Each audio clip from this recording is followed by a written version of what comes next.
একটা দুইটা এটা আর কি আনুমানিক। শরীয়তপুর সদর উপজেলার আঙ্গারিয়া ইউনিয়নের নিয়ামতপুর এলাকার বীর মুক্তিযোদ্ধা আব্দুল মান্নান খান 2010 সালের 8 জানুয়ারি মারা যাওয়ার পর বসতঘরের পাশেই কবর দেওয়া হয় তাকে। সোমবার রাতে এই বীর মুক্তিযোদ্ধার কবরের উপর কাঠ জ্বালিয়ে আগুন ধরিয়ে দেয় দুর্বৃত্তরা। মহান বিজয় দিবসে এমন ঘটনায় মর্মাহত পরিবারের স্বজন ও এলাকাবাসী। তদন্ত করে জড়িতদের বিচারের আওতায় আনার দাবি স্বজন ও এলাকাবাসীর। পাড়ার উপরে উঠে দাঁড়াইছি, ওখান থেকে ওই জায়গায় আগুন।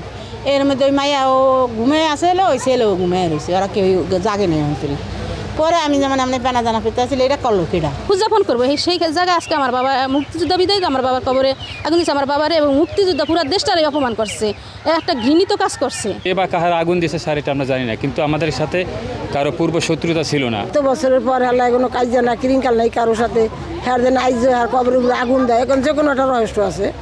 খবর পেয়ে ঘটনাস্থল পরিদর্শন করেছে পুলিশ। লিখিত অভিযোগের ভিত্তিতে ব্যবস্থা নেওয়ার কথা জানিয়েছেন পালং থানার অফিসার ইনচার্জ। কোথায় থেকে কিভাবে এই জায়গাটার মধ্যে এই ছাইগুলো আসলো বা আগুনের হইলো, এটা আমরা ওনাদের সাথে আলোচনা করে আপনাদের সহযোগিতায় ইনভেস্টিগেশন করে দেখি, যদি তারা কোনো অভিযোগ দেয় বা কারো সন্দেহ করে আমরা আইনগত ব্যবস্থা নেব।